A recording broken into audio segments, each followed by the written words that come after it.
Today I have Andrew Stanbury from the government, specifically heading up the Mars program. It was a whole of government initiative. So our department manages it, runs it, but Mental Health Commission, Department of Communities and Equal Opportunity Commission all are a part of that. So there's a lot of contribution, and it's not just a government thing too. There's so many brilliant people out there that are contributing to the Mars program too. It's not just around the sexual harassment, assault and those sort of things, but it's also about just gender equity, diversity, inclusion, Indigenous issues, and also setting things up today for safer mining and better mining in the future. What is psychosocial? She's a brand new. It's a buzzword in the industry, and go into that. So, what's the best bit of advice you've either been given or you've received? Comes from my daughter. Wow. And she actually has a tattooed on her arm. It's the only tattoo she's got, and it just says, "Treat people with kindness." That's beautiful. That's it. Yep. That's what you'd say? Yep. Go out there, wake up in the morning, treat people with kindness. Yep. It's very powerful.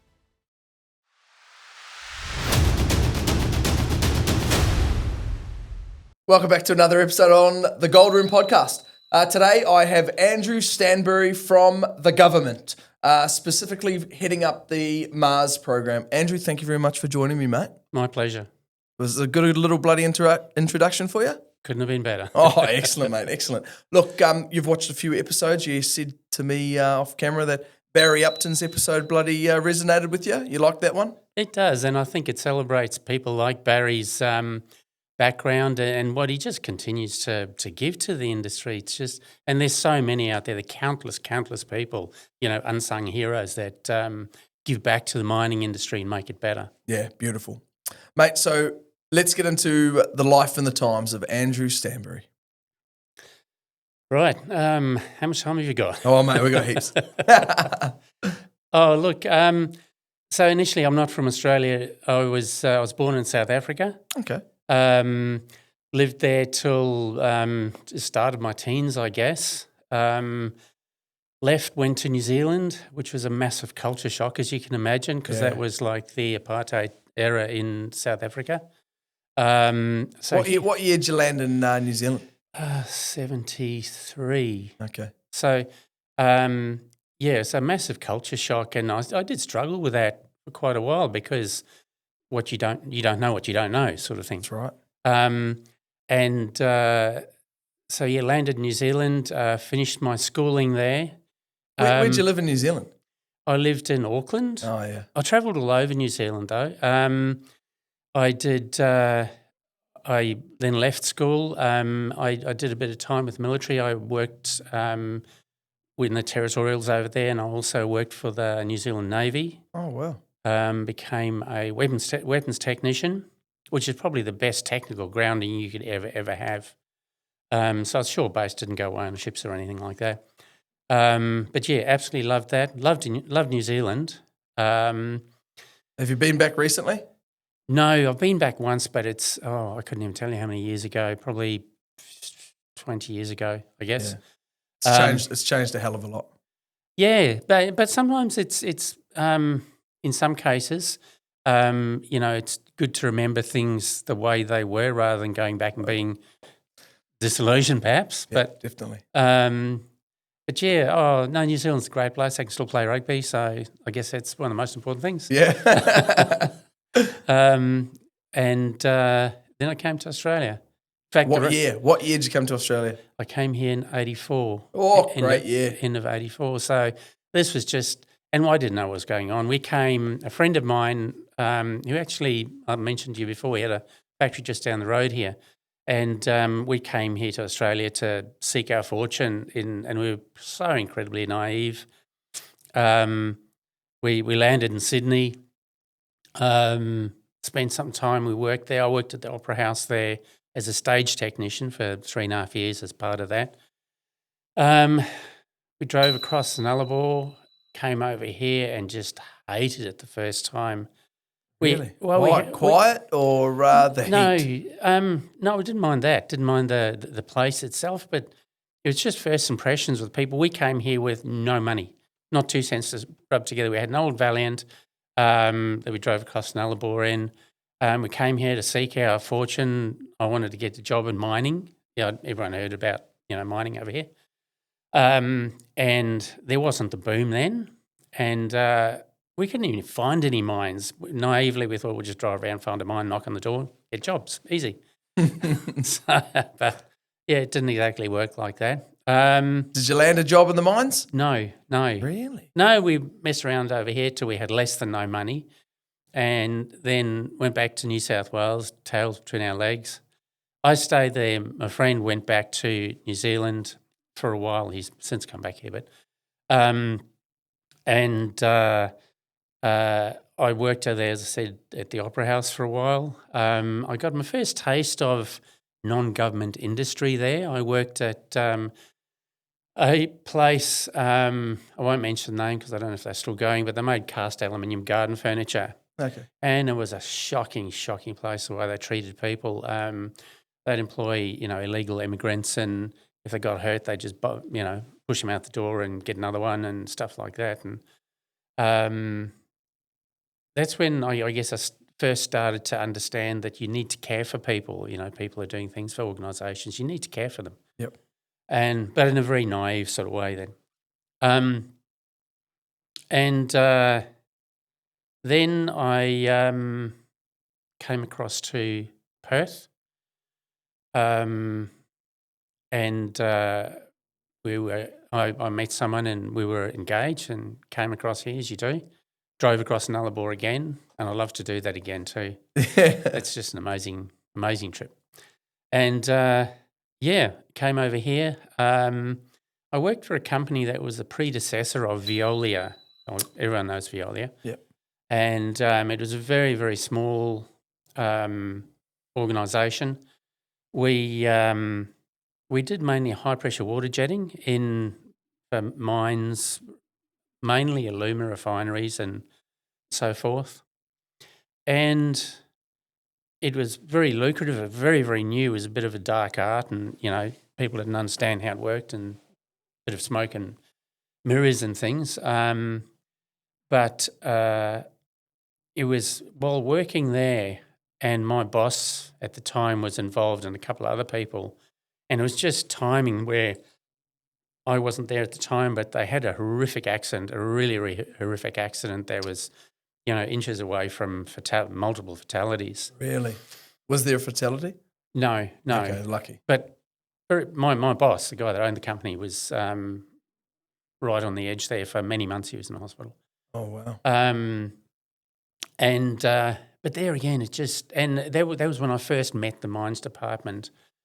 You remember what year that was? Oh, look, I'm going to guess that was around the 1991-ish, somewhere. I'm really bad with dates. So. That's all right. Do you know how long the mines department's been around? I couldn't tell you, no. Okay. A really long time. Yep. But in various forms, various iterations. For sure. And there's a mines inspector who came along, who's now passed away, but a guy called Andrew Stanbury. And he guided me through the investigation process, and the whole time, he's a bit of a hard-nosed guy, but the whole time he was telling me that the outcome is not to find who is responsible and punish them, but it's to prevent a recurrence, making sure it doesn't happen again. And I saw that industry I was working in as a conduit to making things better. So, cut a long story short, we already had, in a very rudimentary way in its infancy, an industry association, Australian-wide. I jumped on board and really developed that. I developed nationally accredited training, a code of practice at the time, both local, and then they went on to become a national code of practice. And I knew that there were things in there that we developed that today are saving lives. Wow. And preventing people getting, and that's what you do, And I worked there for nearly 10 years, and then went out on my own consulting to there again, find my fortune and try and change the world. And How'd that go? look, I think I did make a lot of impact. I worked on a lot of mines.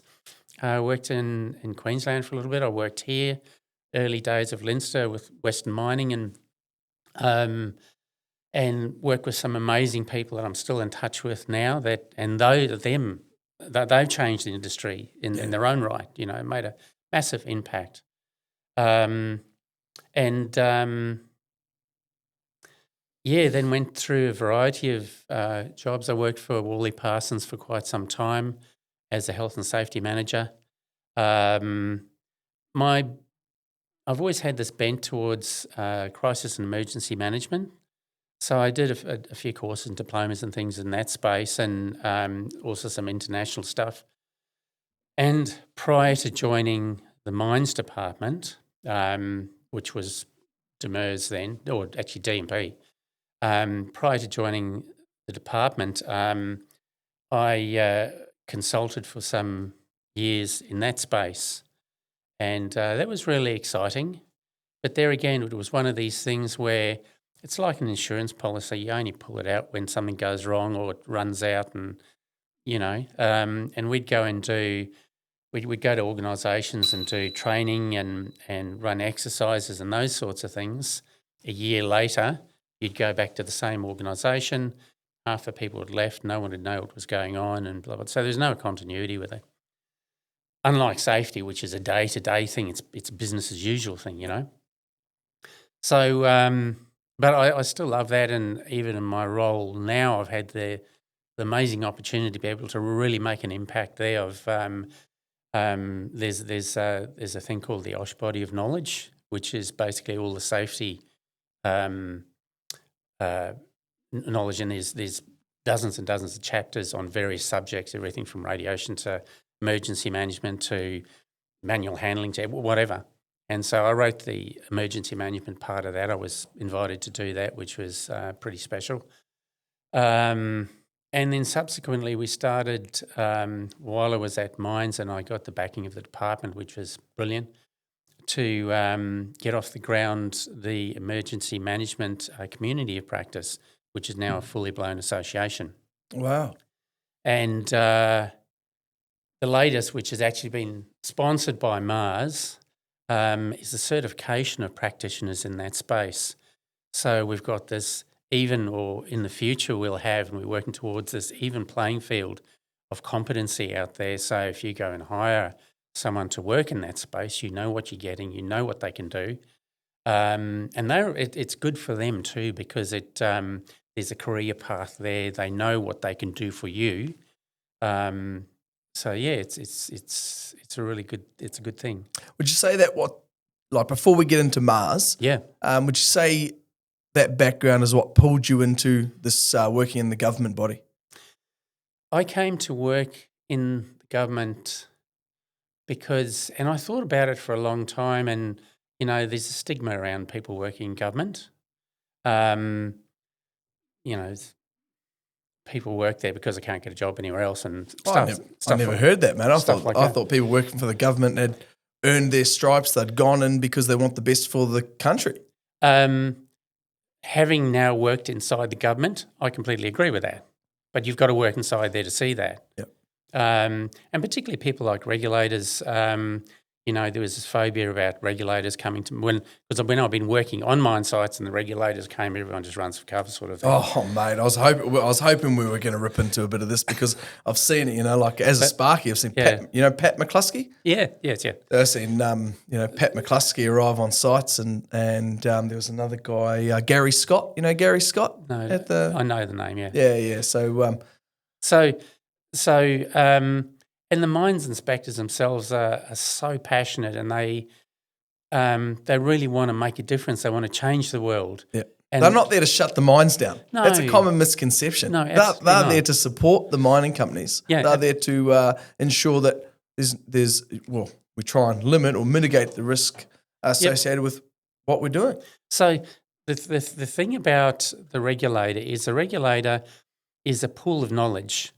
They see everything. They see everything that's happening out there, and from that they can develop things like safety bulletins, and they can share information with mines and say, hey, that thing you're doing over there could turn into something bad. We've seen that happen somewhere else. These are possibly ways that you could, address that and give them resources and help them and those sorts of things. So it's not a policeman sort of role, which some people naively think it is. And I guess there was a time when I did that too. But yes, I joined to make a difference. I've always wanted to make a difference, and I just saw this as an avenue for that. I think I hope I am making a difference. But I certainly think that there are some amazing people in government at all levels that have the same sort of passion as I do. Yeah, that's good. All right, mate, let's rip into the Mars program. Give me a rundown exactly what it is, and then afterwards we'll get into what you hope to achieve. So the Mars program was, I'll keep this fairly simple, fairly high level. Some years ago, there was there was a general outcry about the amount of particularly sexual assaults,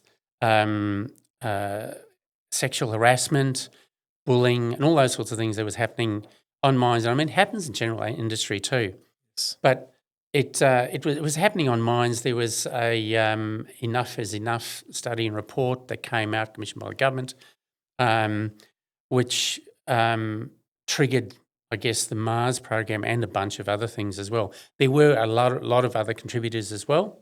As you said before, you were seeing stuff on TV every day. I saw a 60 Minutes expose, and I thought, maybe that's just a big site. Maybe it's happening on the big sites, because I'd never heard of it on the smaller sites that I'd worked on. So I was actually, shocked to hear that it's more common than anyone thought. It's across more than I thought. It's across the board, and the reason it's across the board is because people are across the board. Yep. So Mars was kicked off 3.5, 4 years ago now, and Mars was set up. Although it came under the then DMIRS, it was a whole of government initiative. So our department manages it, runs it, but Mental Health Commission, Department of Communities and Equal Opportunity Commission all are a part of that. And they have people that work with us. We've even got, paid FTEs that work in our team and my team. What's an FTE? Full-time employee. Oh, yeah, right. So there's a lot of contribution, and it's not just a government thing too. There's so many brilliant people out there that are contributing to the Mars program too. In simple terms, we get given an annual budget, and that budget is invested back into the industry in funding initiatives that are going to change the industry in this respect. It's not just around the sexual harassment, assault and those sort of things, but it's also about just gender equity, diversity, inclusion, Indigenous issues, and also setting things up today for safer mining and better mining in the future. Yeah, wow. So it's a really big, holistic, huge scope. Oh, it absolutely is, and because of that, as it's progressed and developed, it's got quite complex. So our systems and how we measure value, because obviously we've got an obligation to be able to show that what the money's being spent on, that there is significant value coming back from that. There's some very, very obvious things that we fund. That organisations like Lifeline and Mates in Mining and that are conducting interventions that save lives. So that's quite an easy thing to measure. But there are things where we invest that there's a longer term benefit that are going to change behaviours and make future mining safer. But we still have to measure benefit for that as well. So how are we currently measuring those? Look, it depends on the initiative. At the moment, we've got about 35 initiatives active at the moment. And some of them we measure through surveys on site, so it's an awareness thing. And in the early days, that was very, very valuable because you hit the nail on the head when you said when you were working in smaller mines and didn't know the stuff was happening. Now you do. So programs like Mars are what make that happen. And make people look at themselves and the organisations they're working in and how they can make a difference too. But back to your question about how we measure value, look, it can be how many people are trained in a certain thing. We've one of the proponents for one of the initiatives has just come back with the first nationally accredited course in this space, and psychosocial has a management space. So it's like how many people are going to go through that because we know they are going to go back to the organisations and be influencers. One of the really, really powerful things, and I tend to bang on about this quite a bit, but is young people. A lot of the problems around the issues that we deal with are because of an older culture, and we deal with the legacy of that, and I'm part of that. We all are that have been in the industry for a very, very long time. And depending on what you get exposed to depends on whether you stay the way you are or whether you move on. Young people can be change agents for the future. I have a 24-year-old daughter, and she has quite a simplistic view on life. If I say, oh, there's this problem sort of thing, she says, well, why don't you do this? And I'm sort of, because it's she just go and do that, go and talk to people. And so she's incredibly inspirational in that sense, and I learn just as much from her as she probably learns from me. So the young people are brave, and if we can arm them with tools, processes, give them a little bit of resilience, get them to understand if you're going to get into mining, this is what it looks like. I see so many people, particularly when I was working as an inspector, you'd get out there and there would be young people that last week they were working in Kmart and the only mining they'd ever seen was on TV, and you would know, and I know, and when you get out there in the middle of Marble Bar in the middle of summer, 55 degrees on a exploration rig with two other drillers that have been out there for the last 100 years, it's a very, very different environment and culture. It's not for everyone. No, it's not, but it can be for more people than it is now. Definitely. The amount of people, Josh, that I hear about that join mines and then say, oh, this is bad because of a really bad experience they've had or whatever, and leave very, very quickly. And that's a sad thing. Very sad. This is an industry that, it's the crown and the jewel of our state.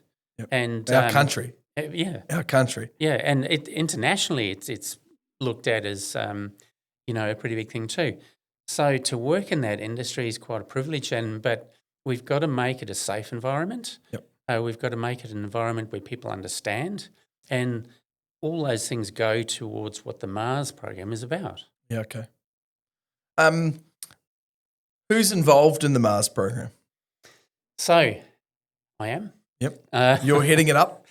Yeah, look, I've got the most amazing team. I've got my immediate team in our department, and I can't say enough about them. They're just a really amazing team. I've got absolutely brilliant leaders, our directors, and all the way up to the commissioner and the director general that are so incredibly supportive. The politicians that initiated this and continue to support it. So it's such a holistic thing too, because if any of those components fell away, it would all fall in. Yep. So the ongoing support of the state government and other people is just amazing. Who's involved directly? As I said, I've got a smallish team. How many in your team? It's a big state. The industry's huge. Look, I hope you're getting the support that you need because you're out there doing the right thing. We absolutely are. But because Mars is so different, it's very, very different. So I guess it's a little bit out of the comfort zone of government in some respects because we've had to develop, we still need to adhere to policy and procedure and stuff that's inside government. But because we do different things, we've had to develop a lot more to ensure governance and those sort of things. But I've got a small team of about half a dozen people, and then we've got people that contribute from, as I said, those other 3 departments. I work so closely with all of the initiatives that we support. We've just started having forums for them now, so they can tell us how we can support them better, how we can do better. Yep.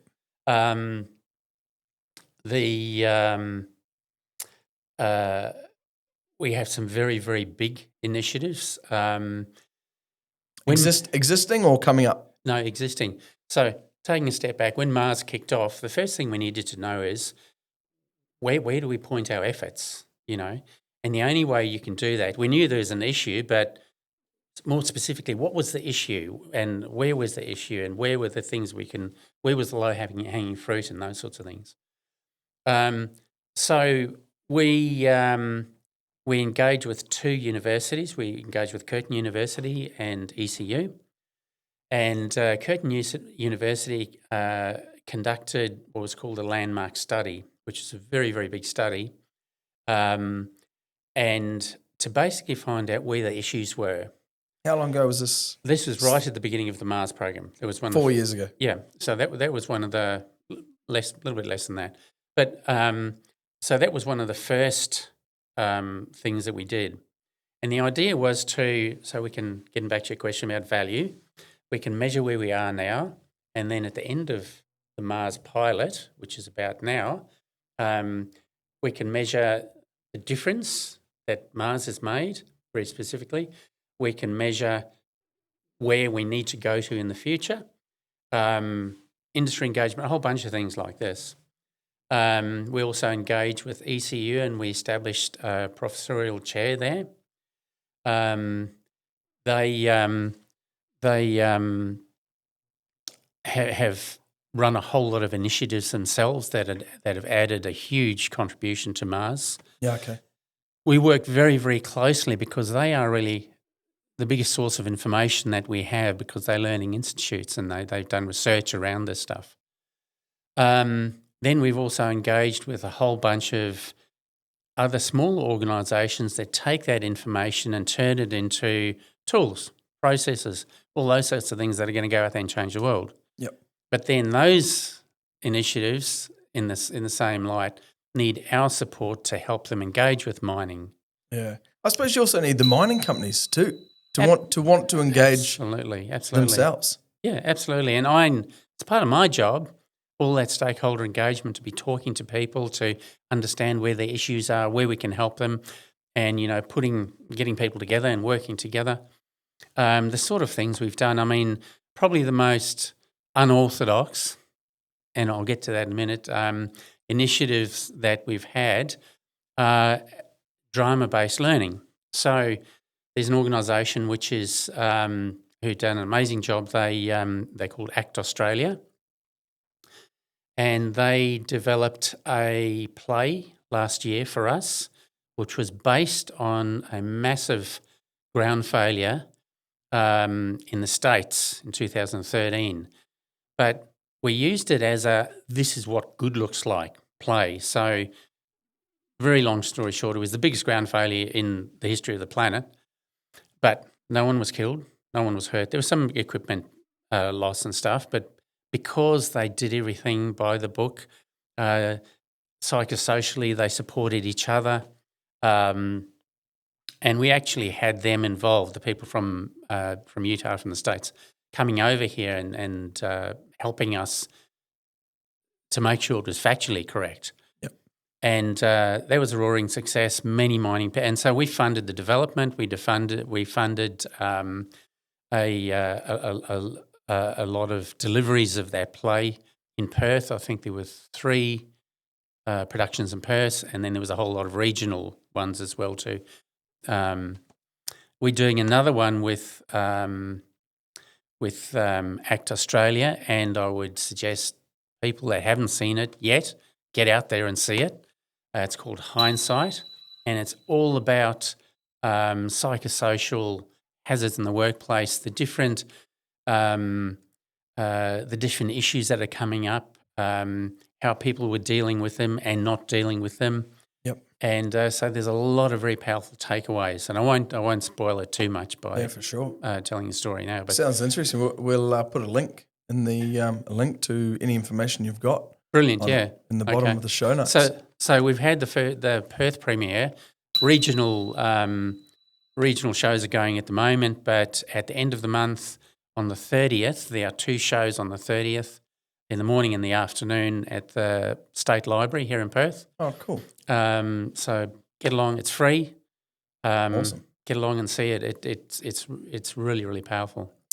Andrew, I don't actually have this as a question, but because obviously you're here to talk about the Mars program, but for a lot of, with the new legislation, for a lot of people working in mining, yep, they would have seen, certainly one's going off and doing the supervisor's course and other courses to get their statutory requirement. Yep. What is psychosocial? She's a brand new. It's a buzzword in the industry, and go into that. So, psychosocial hazards management and everything else around it is something that's enshrined in legislation now. Yep. Unfortunately, it's not common language. So there's a really big education piece there as well. If I talk to you about mental health, you understand what I'm talking about. Psychosocial stuff is exactly the same thing. It's just a different word for it. So there's a really big education piece around that for our people internally. So we have education programs because if we want our people going out to help the mining industry, they've got to be just as well informed. For sure. We've got a lot of stuff online. This is Safe Work Month now, so there's a lot of things happening. And then, in fact, our ACT Australia HINDSIGHT initiative, that's part of this month's effort towards that. Psychosocial management is, let me take a step back. We went through an evolution over many, many years where physical safety, started out very, very reactive, and where people would just react to things that went wrong. Mm. And sometimes that was really bad. They'd only react if it cost money and stuff like that. That evolved to where we are now, and it's very proactive, and people are looking for things that might go wrong and addressing those and building systems and things around to prevent that. Like safety, like physical safety, psychosocial harm and hazards have always been there. It's not, they didn't just happen yesterday. They've always been there, but they haven't been recognised and they haven't been given the focus that they should have, because I can tell you that the long-term effects of psychosocial injury to people, apart from being morally wrong, which is something you need to think about, takes a massive toll on people long-term. It's incredibly debilitating. So while a person might look fine and be functioning and have 2 arms and 2 legs and everything, they're not. So not only are they suffering, but they probably, potentially could be danger to the people around them. Yep. And all those sorts of things. So the awareness of that is the first step. And then actually identifying, going through workplaces and saying, these are the types of psychosocial hazards that people are exposed to one degree or another. And like safety, you go along and you look for trip hazards and fall hazards and working at height hazards. Psychosocial is no different. You go along and you identify things that people are exposed to, long hours, bullying, et cetera, et cetera, et cetera. There's a whole list of them. And then you manage those. The thing is, we do need expert help in that space. So there are a lot of organisations that have specifically employed people to help in that space. We are no different. If I go back 5 or 8 years, or like when I joined the organisation, I think we had 1, maybe 2 psychologists. Now we've got 2 teams of psychologists. One looks after mines and one looks after general industry, and they are flat out because not just regulating, but also helping people build systems, and I suppose going full circle, and that's where Mars comes in too, because it helps them. It helps them help other people. I guess there's no real difference if you looked at it between a workplace injury or the plan after a workplace injury and psychosocial injury. Because if you've lost an arm or damaged or you've hurt your wrist or something, you've hurt something on site. If you've been bullied or if you've been a victim of assault, it's pretty much the same bloody thing, isn't it? Absolutely, and can be worse. It can. I mean, if you look at the fatality rate from suicide on mines, it's shocking, and there's so many people doing so much good stuff. But and I don't want to get into detail with this, but there are so many different causes for that, but that can be the end result. Yeah. And it's untoward pressure on people that where they end up in that situation. Yeah. Look, the universities, ECU at the moment doing some really valuable work in this at looking at causal factors and suicide prevention. But at the end of the day, if you look at a person's life, there are many, many, many factors and psychosocial hazards that they can be exposed to. It can be, relationship things. It can be financial. It can be, you name it. It can be work pressures as well too. So you need to take a holistic view, because just because you take this little one out of there, there's all this other stuff too. Yeah. And this little one, if it grows too big, that can be the driving force that can affect them, affect their behaviour and what happens to them in the future. So it's different in that sense. If someone injures themselves, you can see the hole that fell down. You can fill the hole in, and that's it, and make sure we don't dig any more holes, sort of thing. Yep. So it's a lot more complex. It's a lot deeper than that. But if you take a very high view of it, yes, absolutely, it's got to be, identify the hazards through risk assessment and manage them. Yep. And also have support for people who are perhaps more vulnerable than others. How do we find those people? Sometimes I tell you. Sometimes that people come on board with. Most of the time they don't, though, do they? It's certainly in suicide. There's no easy. There's no silver bullet for that. Yep. So there's a whole bunch of ways where you can.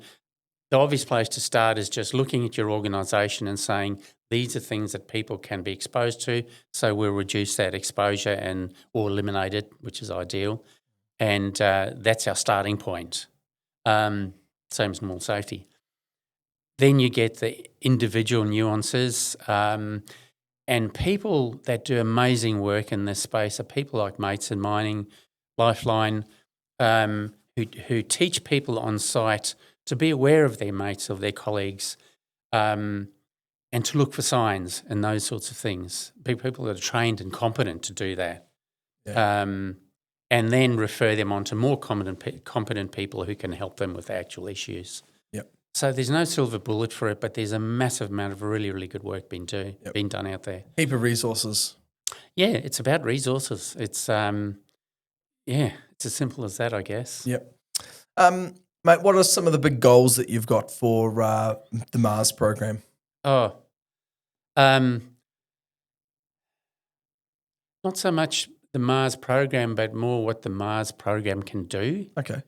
I would like to see long-term profound change. I would like to see, this sounds a little bit corny and a bit out there, but I would like to see happier workplaces. People working together more cohesively. It's good for the business as well. Yeah. And good for the people. And then a lot of these psychosocial issues aren't as prevalent.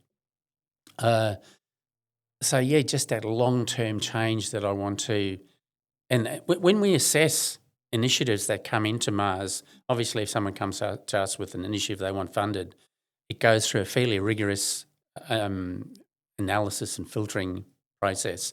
And one of the things we look at is, what's the long-term benefit? If Mars falls over tomorrow, what legacy will this initiative leave, in the future? And so that's a really, really important thing for us, that long-term legacy. What projects is the Mars program been supporting? Oh, as I said, it's as diverse as the people that we support. Yep. Everything from fairly formal and sometimes informal training. We've talked about changing behaviours through drama. Storytelling is a thing, such a powerful thing. If you look at our Indigenous folk, 60,000 years of storytelling, and hey, it works. Yep. It's sustainable. So that's something we're looking at, sharing lived experiences, because if I'm working with you on a mine site and you share an experience, it's far more likely to change my behaviour than somebody that they parachute in to talk to us. Do you think that could become eventually, or would you like to see that become something as part of they have a weekly safety meeting? Is that something that, that mining companies could bring in? Or Look, some mining companies do that right now. Mining companies too that have picked up on initiatives that we've supported sometimes use some of those initiatives in their processes. There are mining companies that have taken some of these initiatives, these processes, and have built them into their systems, so that there again you've got the long-term legacy. Yep. And excuse me, the meetings, the safety meetings, and all those sorts of things. There's bits of this built into all of that. Those things we do like to measure, because we know that they're going to have that long-term effect. There is an organisation that has developed a couple of programs around resilience. Okay. So I need to qualify this beforehand, because in traditional risk management, you don't make someone tougher or give them PPE to stop them getting hurt or damaged or whatever. You take the hazard away. So it can sound to some people like if you're going to make someone more resilient, it means you're going to leave the hazard there. Mining in itself, just the fact that you've got to fly in, and the psychosocial hazards associated with FIFO life, there are some hazards there that are very, very hard to manage. Yep. So it's an organisation that we're dealing with at the moment that has a couple of programs. One's actually a certified program where they make people, they offer people this training to make them more aware, which in turn makes them more resilient. So if is this something before that people get involved with before going to start their mining career? Yeah, so there's a couple. There's one for people that are already in mining, and there's another one where young people are just starting out. That's a great idea. Yeah, it does. Even in the emergency management space, people are exposed to, and this is why, actually, this is another very, very good initiative. I talked before about certification of emergency management folk in industry, and so we've supported this through Australian Institute of Health and Safety, a certification program for emergency management folk. And as part of that, we've mandated that they need some psychosocial training. This helps prepare them, or at least gives other people an idea of when you're going into this, you could be faced with these certain things. So not only before they go into an event, when they're in the event, so people are watching each other, seeing how they're coping, reacting, all that sort of stuff. Yep. And then afterwards, making sure they're okay. I was with the State Emergency Service for some 10 years, so I saw quite a bit of stuff during that time. And I think it's a neglected area too. It's getting better. Some of the services are Before it was more like just having debriefs and finding out if everyone's okay, but making sure that they're okay before you go in or while they're in there is, I guess that's a step change. Yeah. I think at least something's being done. You know, we've gone however many years, and just the people that I talk to now, the suicides on mine sites alone is getting to a scary figure. And I think organisations like yours, or the ones that you're heading up, along with all the help and support that you've been able to garner, I think it's fantastic for the industry, and it needs a lot more support. And I don't know who you need reaching out to, or there's probably heaps of bloody organisations that you want to be getting in contact with. But I hope they get to see this, because I from talking before and also during this bloody podcast, you're passionate about it, and so am I. I think anyone who's out there trying to support the industry, trying to do the right thing, more people need to get behind them. Look, absolutely. So you talked about reaching out. Our biggest thing is awareness. So the more people can know about Mars program, and the government support for the Mars program, better. Even though we sit under the regulatory framework, Mars is not, we're not sending mines inspectors out there. Even though I used to be a mines inspector, I don't go and talk to people and engage with people as a mines inspector. Absolutely not. We are there. Everything we do is proactive. Nothing's reactive. So we're building systems to make the future better, and also to improve a lot of people that are on mine sites now. Yeah. Mate, what are you hearing from mine sites? Look, it depends on, I guess, where the mine sites are in their phase of development. You've got the big players, the big 4 or 5 players, and then scaling down from there, you've got the mid-tiers, and then the very, very small organisations. Under the mines regulator, we have everything from one-man bands that run a small stone quarry, or up to the BHPs, the FMGs, and so forth, and everything in between. The message that we're getting back from most of them is they want more help, more support. The smaller organisations want more information, more education. So Mars is trying to offer a lot of that online. We're just at the moment changing our website to offer a lot more online. But it's just they're hungry for information at the moment. As you said, psychosocial stuff sometimes is foreign language to people that haven't been exposed to it before. But when you talk about mental health, they understand that. And they understand the consequences of that too. Well, they sure do. The consequences can be quite dire if not paid attention to. Absolutely. Andrew, what still needs to change in the industry?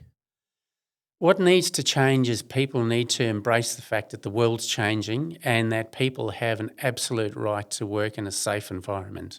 Yep. That is without exception and without question. And it doesn't matter who the people are. They have a right to work in that. They have a right to be included and have every opportunity that every other human being does. People that do have diverse needs, I talked about Indigenous folk that we work with. We're trying so hard to educate people to understand concepts like cultural safety and those sort of things, which aren't as, in our culture, they're not as prevalent, but they do, but for them it's paramount. Yeah. So people need to learn more, they need more information, and they need to be open to embrace this stuff. Yeah, I agree with that. Mate, what's on your wish list for the future? It'd be bloody long, wouldn't it? It would be. I'm just wondering where to start. Look, there are two, and this is a personal thing of mine, and I tend to bang on a bit about this too. There are two principles that I try and apply to everything that we do, and my team embraces it as well. the well-being of people is paramount without exception. Integrity without compromise, and systems that prioritise both of those. Now, if you can get those things right, a lot of other stuff just falls into place. It becomes natural if it's in line with those principles. Yeah. So the more we can broadcast, talk about, and build those things into everything we do in mining and the broader community, I think the better place it'll be. Yeah, bloody oath. Mate, last one from me. What's the best bit of advice you've either been given or you've given out or you've received? It's funny, you did ask me this question before at the beginning, and I told you it was going to be coming up because it's certainly something that it's a question that I think is important. Yep. Certainly with your bloody vast range of knowledge and your passion for the industry.